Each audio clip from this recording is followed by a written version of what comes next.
Jam wale mon bandiraɓe musidɓe tedduɓe yeɓiyankoɓe Ayaw Pindi TV min calmini on no mbawɗon wonde dunde Baba Adama nde kala min bismimon kelle gadanero ɓindo jayndeji talata nogas e jeeɗiɗi lewru 2024 bisimilla mon kelle gadane robindo jayndeji uddirten robindo jayndeji koye jayndi gendira leydi Sénégal jayndi Le Soleil arti e ko fatuno non e ɓen ɓe ganduɗa ko sardiyankoɓe ɓe ene donda nodda ñande alkamisa nde ɗum noon ko battaki mo ganduɗa kanko horejo leydi ndi son excellence Bassirou Diomaye Diakhar Faye sifi ɗum omo ganduɗa ko mawɗo suudu sardeji le président de l'Assemblée nationale tawi noon fewti koye ha joni ko witno noon wonande e convocation kamɓe député ji ɗi nodugol mabbe mbele tigi repudi e ko yoytino non wonande examen tawi ko projet modifiant wonande constitution tawi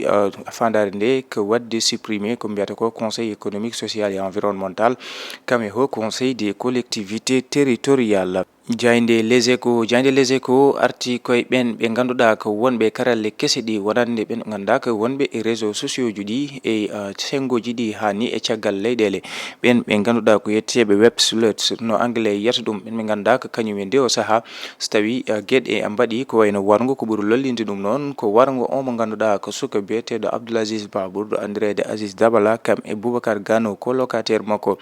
yoga hen ɓe ganduɗa ko waɗoɓe live aji hani e haaloɓe jande mumen tawi mbaɗata ɗum koye karalle kese ɗi ko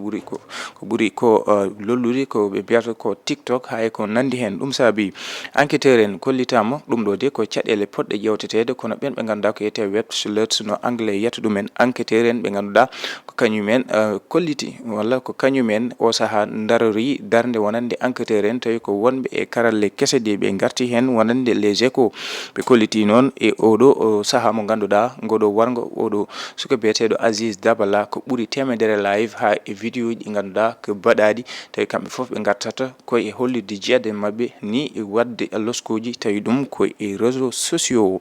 ɓe garti ha joni e omo ganduɗa ko Diomaye Faye jiɗɗo ha joni momtude ha laaɓa conseil économique social et environnemental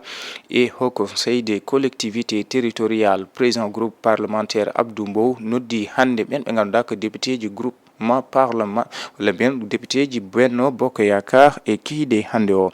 en ƴeewoytu jayndi le quotidien arti koye Bah Diakhaté omo ganduɗa kañum haalanno janɗe mum hani nanga udda caggal nde o yalti ganduɗa ko le quotidien nde ɗo jayndi e yillima omo ganduɗa ko Bah Diakhaté holliti ko weltare mawde wonanimo kamme ɓuural mawgal wonde neɗɗo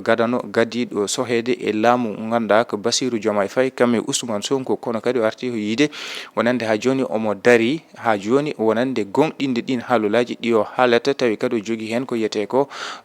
preuve aji kono kadi ɓe garti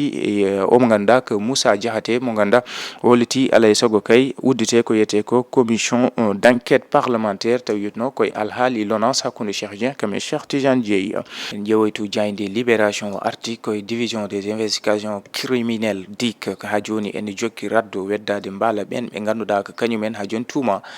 ene jeeya e wargo omo ganduɗa ko suka biyeteɗo Abdoul Aziz Ba ɓurɗo andirede Aziz Dabala kame Boubacar Gano on colocataire suka mo o wonduno ne wayno saaha de ɓen ɓe ganduɗa ko DIC ha joni eɓe jokki ƴewtade on omo ganduɗa ko jeeɗiɗo ɓe kolliti ko dogdo kono juuɗe mum ene moddi e gon wargo kono ɓe garti e jeenayi hawruɓe ladial taw ko Yolayro toon to Matam kam e Kafountine e yiide jayde libération jayde Vox Populi arti koye pouvoir opposition ça sent le poudre ɓen ɓe ganduɗa ko laamu ngu kam e landaji cerendi ɗi hande oɗo saaha de ne wayno ko cottumami caggal ngal pellital ngal kanko horejo leydi ndi sifde batake wawde rendinde kamɓe député ji sardiyankoɓe ɓe ñande alkamisa ƴewtade ko yitno noon wadde examen beele ha joni momtude conseil économique social et environnemental kam e haut conseil des collectivités territoriales kanko Abdou Mbow ne wayno hollitiɓe jabta e lawol gotol laamu ngu o saaha ne waɗa ko weela e leydi ndi kono kadi maɓe mboɓodir kamɓe ɓe ganduɗa ko député ji Benno Bokk Yakaar wawde ha joni salade ko yoytino wonande e oɗo ngal ɗo pellital ngal kanko horejo leydi ndi o ƴetti jayde Vox Populi arti ha joni e pétition mo ganduɗa waɗama tawi ko ha joni artude e kaɗo haala ka ganduɗa ko tonto ONAS hakkude Cheikh Dieng kam e Cheikh Tidiane Dièye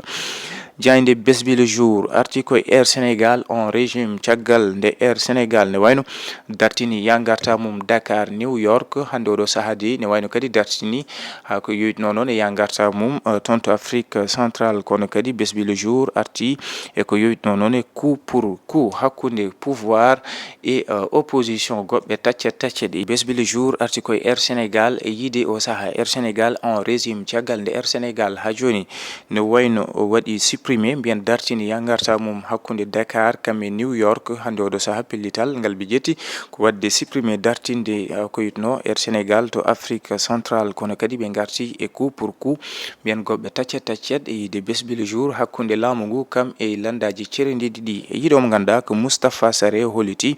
omo ganduɗa ko Ousmane Sonko ne wayno ha joni famani ko yitno noon darde premier ministre omo ganduɗa ko Aliou Sall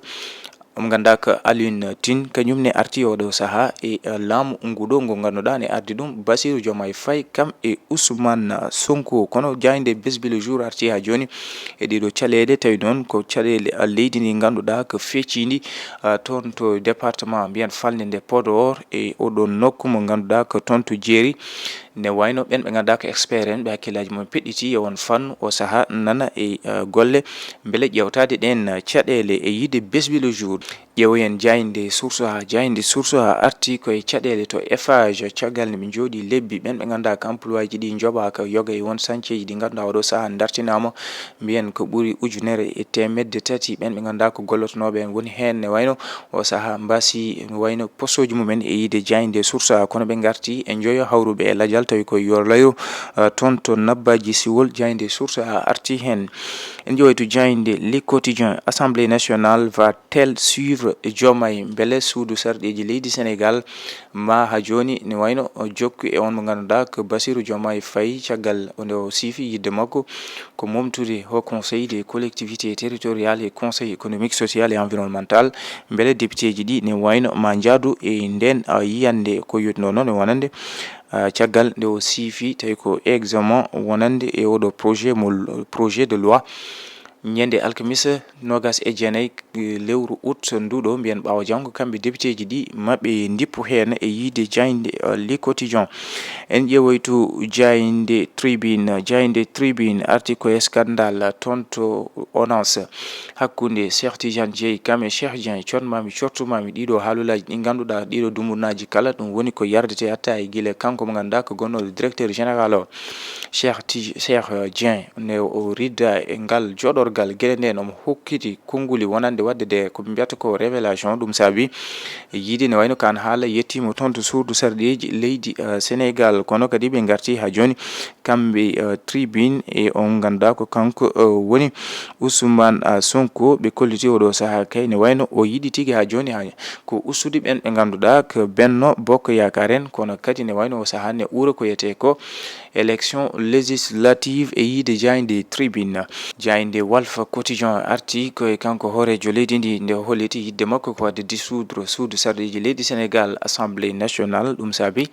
Walf Quotidien arti e élection législative anticipée kono kadi o yilla terme des grandes alliances wonande o saaha moɓodiral mawgal ngal ganduɗa ana ɓuura ko yitno noon wonande ɗiɗo sonngoji ɗi ganduɗa ko suudu sarɗiyeji garoji en ƴeewoy to jayde témoin arti koye au conseil des collectivités territoriales kam e conseil économique social et environnemental kanko hoorejo leydi ndi ne wayno o waɗi convoqué tawi ko examen mo ganduɗa ko kamɓe député ji ɗi maɓe dippu hen ñande alkamisa o e yiide wonande jayde témoin beele ɗum laato kono kadi ɓe garti ha joni omo ganduɗa ko Abdou Mbow waɗi convoqué ɓen ɓe ganduɗa ko sardiyankoɓe ɓe Benno Bokk Yaakaar kono jayde témoin arti ha joni e ngoɗo wargo ganduɗa waɗi toon to Pikine Technopole ɓen ɓe ganduɗa ko kañumen tuma e gon wargo ɓe mbaɗama déféré e yide jayde témoin en ƴeewoy to jayde l'observateur ɓe garti koye les liaisons dangereuses ɓen ganduɗa ko en gandi gilay wargo o ɓeɗo ɗiɗo Abdoul Aziz Ba ɓurɗo andirede Aziz Dabala kamɓe Boubacar Gano on ko locataire makko. En ƴeewoyto jayde l'observateur arti koye ngon wargo Abdoul Aziz Dabala kamɓe Boubacar Gano les liaisons dangereuses ɓe garti e ɓen ɓe ganduɗa ko tumaɓe juuɗe mumen en jilli e ngon wargo tawi ko dogɓe oɗo saaha kay dig ne wayno nana ha joni e raddo beele fawde mabɓe juuɗe kono kadi ɓen ɓe ganduɗa ko kañumen tigui gonno faweɓe jungo e ngon wargo o saaha ne wayno mbaɗama defere kono kadi ɓe garti o natal omo ganduɗa ko biyeteɗo Nabou Leye ɓurnoɗo ɓatade kanko Aziz Dabala ɓe garti e gurdam makko koɓe mbiyata ko